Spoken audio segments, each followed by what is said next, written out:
What's up, YouTube? It's your boy, Mr. Jackson. Let us go. What's up, YouTube? Right now, you hang with Mr. Jackson. We are back with another reaction, y'all. Talking about Black Myth Wukong, y'all. They went crazy on the sales, y'all. They broke records. I already played 2 hours, y'all. Y'all can go watch the gameplay. I got part 1 and part 2 already out, y'all. They're getting mad, though. Y'all can go check it out if y'all want to. It's up to y'all. I know a lot of people playing this game. Millions of people are playing this game. But enough of that, man. Let's go ahead and get into this reaction, man.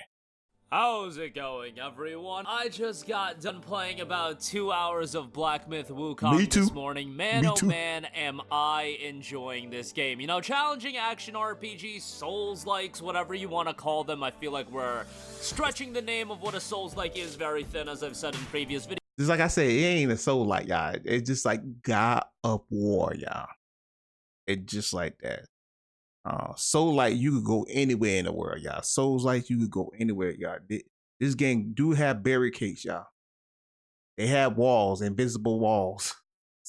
So you can't go everywhere in this game. So it's just like God of War, y'all.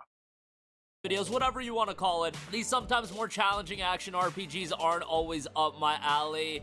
But from a presentation standpoint, from a setting standpoint, a thematic standpoint, Black Myth Wukong has absolutely drawn me in. And well, I haven't finished the game and I am still very early on. I have to say that this is gonna end up being one of my favorite games of the year. I am fairly confident in saying that already, but there was quite the rhetoric attached to this game for a while as far as some of the things that this game is doing. And honestly, what I had been saying about a lot of the, I guess you could call somewhat controversy around the game, I honestly thought it would elevate Black Myth Wukong's exposure. Not that it needed any elevation in that regard, because I thought the hype, the anticipation, the excitement was all already there. And what we can say right now is Black Myth Wukong is a game that is literally breaking records right now. You know, I talked about it earlier this year when it came to Stellar Blade. One of the hardest things to do in gaming these days is create a new IP, a AAA big budget title, and be a full price $60 or $70 game. I knew they was gonna break records, y'all.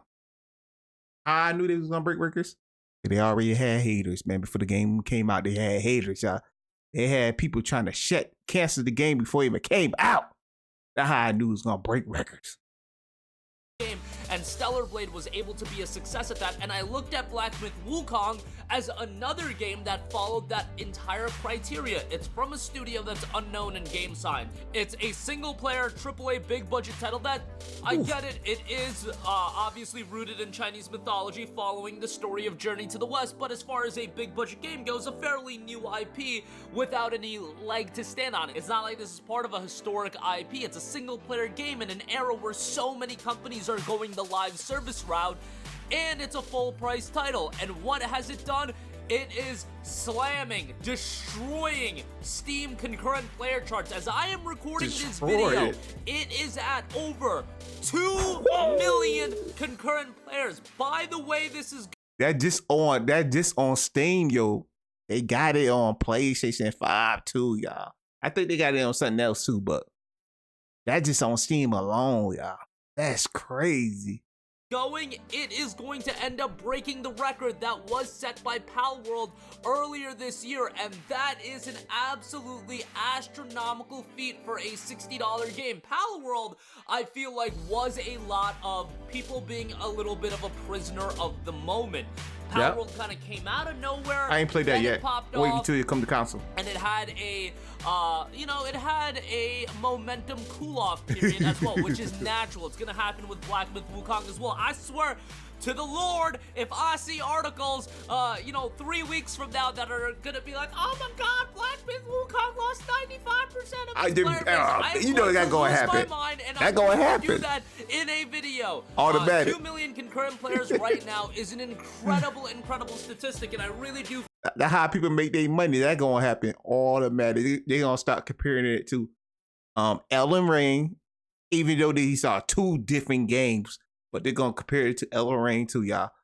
Let's get back. I feel like we are only going to be growing. Generally speaking, as somebody that's been following Steam concurrent player counts for a while, games tend to peak over the weekend when people are off from work and everything like that. And as I'm recording this video, it is 8:30 a.m. Eastern time, and yeah, it's at over 2 million concurrent players. I actually played a little bit of it last night when the game unlocked at 10 p.m. Eastern, and the game was already at 1.1 million. I remember looking at the community hub section, and I texted my boy, because we're super into following charts like this, that it was at 1.1 million, and that already blew me away. And then I knew waking up this morning, it's only gonna grow from here on out, because generally that's how things work. Not only that, now is when the dialogue of the game is really going to ramp up. Everybody in the gaming world kind of knew about Black Myth Wukong for years and years, but now when you're talking about the game being promoted on the Steam front page, when you're talking about people actually getting their hands on the game,